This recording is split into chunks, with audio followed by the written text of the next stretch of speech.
Hi guys, hello and welcome. Here I'm Faceless guy, back to another video. Maybe I will even make more videos from now on again.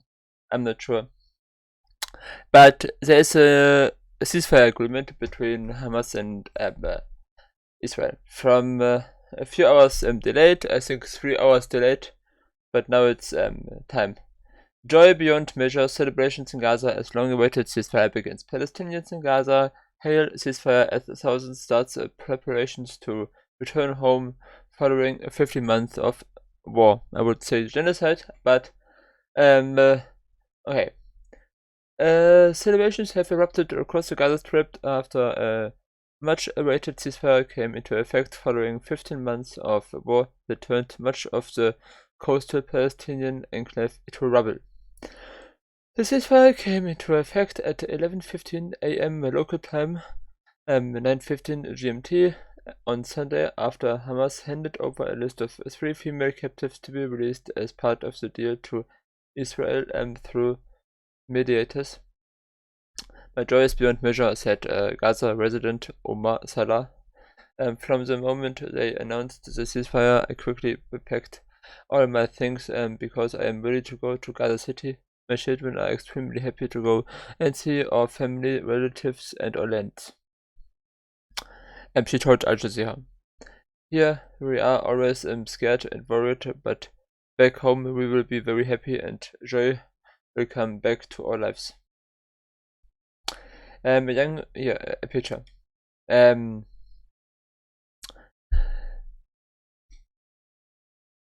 Moment. Oh, I have Bluetooth.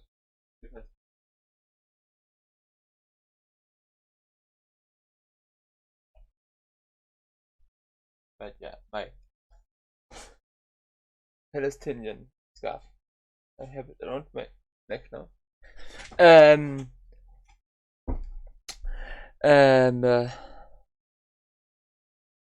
Children wave Palestinian flags in Rafah city after the ceasefire.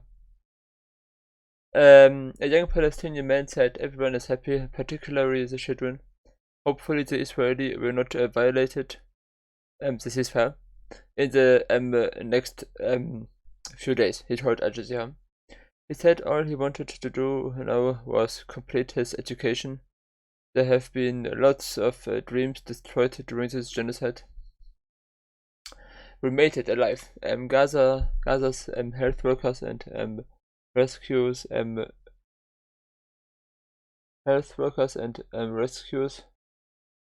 were also seen celebrating in the streets. Videos shared online and verified by Al Jazeera showed several civil defense teams chanting anthems and raising victory signs. Al Jazeera Hani Mahmoud, reporting from outside Al-Aqsa Martyrs Hospital in Deir el-Balah, said there were no violations reported since the ceasefire took effect.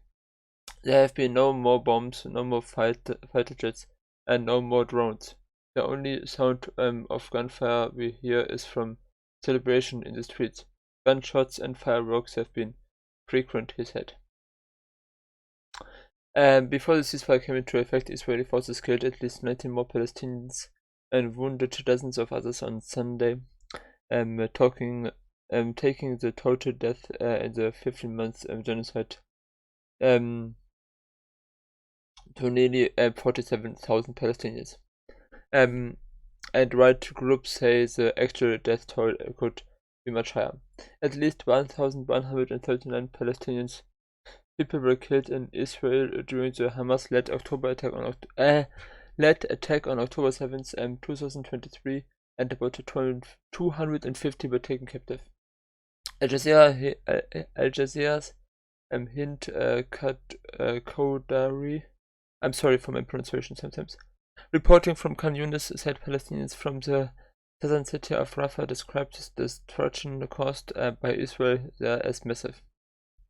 They did not even realize where their neighborhoods were, she said. Nevertheless, people are very happy. You see everyone smiling, you see everyone chanting, and most of the Palestinians are saying, we made it alive out of this war. Uncertainty and anxiety. Al Jazeera's Mahmoud reported that in the hospital courtyard where he was reporting from, Palestinian families had started to dismantle their tents and head back to their homes. They were forced to evacuate due to relentless Israeli bombings. What we are witnessing here is families excitedly gathering their belongings and whatever they managed to collect during their stay at the hospital. There is so much excitement on their faces, and they leave the hospital gates, he added. Here we have a picture. Palestinians make their way past rubble as they attempt to return to their homes. Unaware displaced Palestinian man living in Khan Yunis who did not give his last name said he hoped to return to Rafah despite reports that his home had been destroyed. I will go there and I will see to find a place where I can set up a tent to live with my 8 family members, he told Al Jazeera. I need to go back to my city. I need to go back to where I was born. Anwar said that the months of war were like a nightmare. It was literally a nightmare, as if we were dreaming and then we got up again, Anwar said. He said he and his family lived in flimsy tents without enough food or water, and that prices for goods were scarily high. Noah Saka, a displaced Palestinian woman from Gaza City, said she feels an overwhelming mixture of emotions. We haven't been able to feel completely relieved, not only because of how stressful these 15 months have been, but also due to the ceasefire itself. The fact that it has been fragmented rather than announced and implemented all at once, Saka told Al Jazeera in Rafah. Saka said the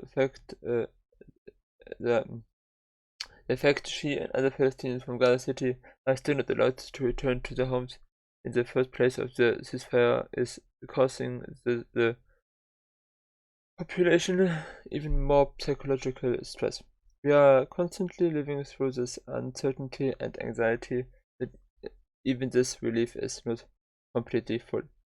Source Al Jazeera. Link in the description. Yeah, and now listen to this. Sorry if I wasn't reading it. I mean, maybe some of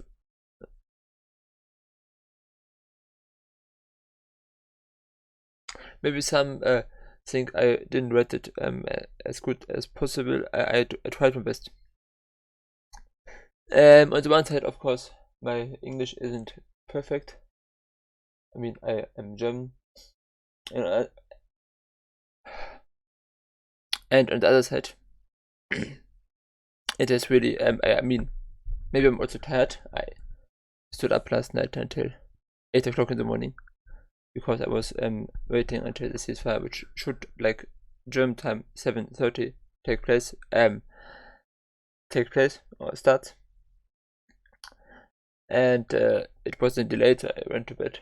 I took a little sleep, and then the last this genocide really changed a lot for me in life.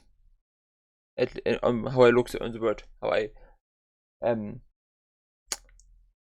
it's of course nothing in comparison to what I mean, I don't even it changed my life nonetheless. It made me realize that we don't live in I mean, okay, probably I knew before that we don't live in a just world, but this made me realize that this world is more than just unjust. It's just the powerful countries do what they want, and especially the United States, which could have probably stopped this at any point of time, and they choose not to do so. I mean, I know that the United States doesn't care about like humanity and human lives, but this was like another slap in the face with this reality. And also that other countries who, I mean, theoretically might have been able maybe to do something, like even like enemies of the United States, like China and Russia, they also didn't do anything much. I mean, they did things, but not enough, and not. I mean, for example, never anyone tried to really break through the blockade and deliver aid to Gaza, so people don't starve to death and freeze to death, and of course this would have been probably not good if someone would have done this like for world peace, but I mean, during the Cold War, I'm not sure if the Soviet Union would have like intervened and did something, maybe. But yeah, unlike so Soviet Union, for example, China doesn't want to like really get into a conflict with the United States, or doesn't want to risk it, or doesn't even care about this. I'm not sure, but no one really tried anything, except maybe Yemen and the Houthis, and some other countries also, which like completely stopped any relations with Israel also, but no real powerful country did something. And the only reason why it's happening now, this ceasefire, is because of Trump, because he doesn't want to deal with this in the first when his presidency begins. He wants to have like some kind of positivity in the beginning of his presidency, I assume. Anyway, let's listen to this small podcast here and hear from someone inside of Gaza. Al Jazeera Podcasts. Let's cross over to Hani Mahmoud, who's standing by for us in Deir al-Balah in central Gaza. Hani, I think you can join us now as that news filters through that we are now into an official ceasefire, as declared certainly by the Israelis, having received the proof of life and the photographs and names of the 3 women that will be released later in the day.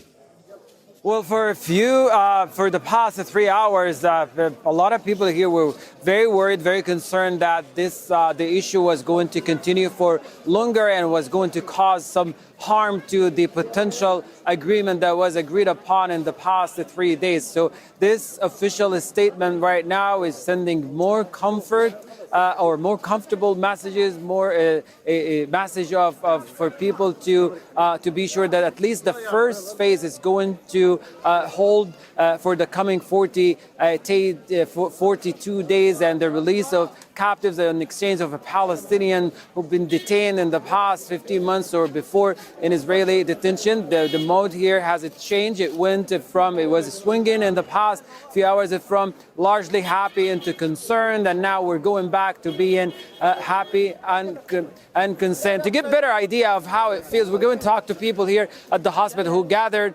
and to express their reaction to the ceasefire. يعطيك العافية. الله يعافيك. Hello. صفقة أو وقف إطلاق النار داخل حيز التنفيذ. The deal, what can you say about that? I'm very happy. I'm extremely happy about this because we deserve life. We deserve to live in peace without bombardment, without shelling, without destruction. We have seen hard times and hardships. We have seen people torn into pieces and cut into pieces. So this ceasefire agreement is a piece of good news, and we need to thank everyone who played a role in this and who helped us to put an end to this war. We are very happy. This week on Now You Know, we speak to the first woman to complete the Barkley Marathons. She tells us what it takes physically and mentally to get over the finish line of a 100-mile race. Now You Know. Find us on Al Jazeera's YouTube channel or listen wherever you get your podcasts. Wir sind Theresa und Nemo. Und deshalb sind wir zu Shopify gewechselt. Die Plattform, die wir vor Shopify verwendet haben, hat regelmäßig Updates gebraucht. I don't know what's happening here. I'm not here for I'm here for Gaza, not for whatever this is. So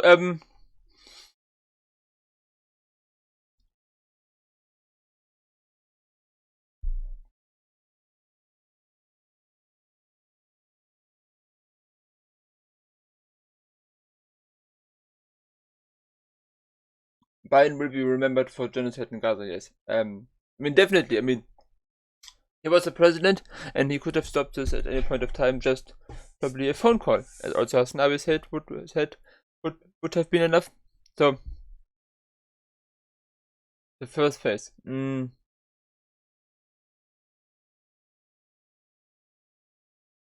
curious if they ever come to the second phase. I hope so. I was always, like, from the beginning, very much from the beginning, on YouTube, there's a playlist, you can see. This really,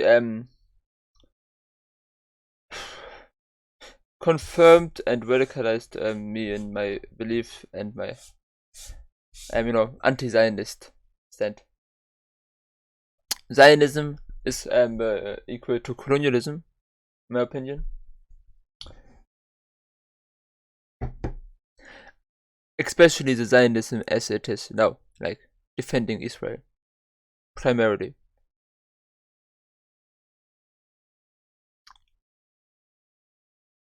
And in general, I think now a people group needs like an ethnic state of their own for themselves.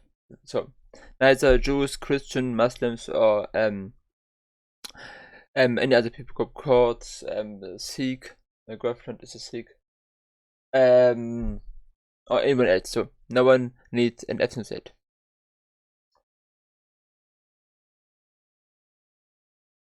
And yeah, but that's not important now. Now it's important that the ceasefire holds, that they exchange the prisoners, that they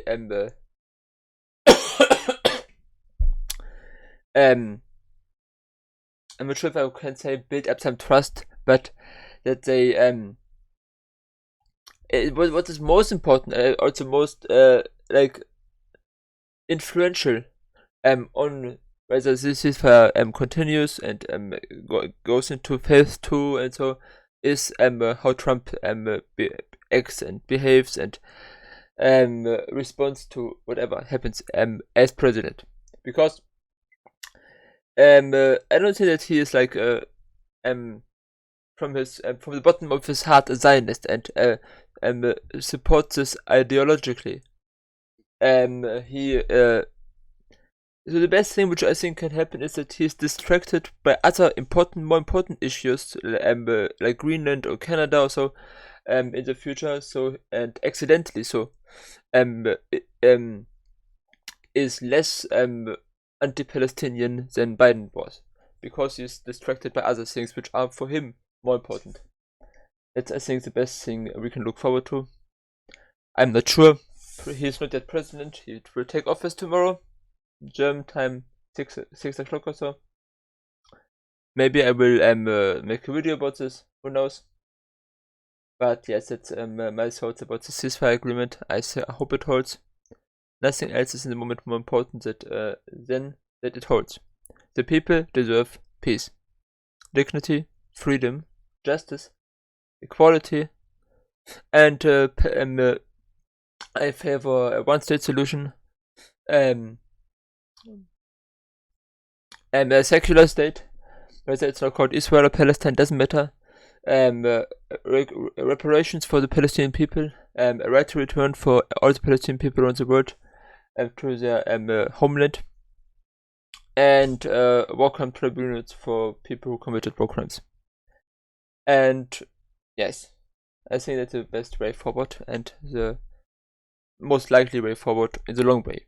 In the short way, maybe 2 separate states is also a good idea. Thank you for watching, and see you guys in the next video at some point later. free Palestine.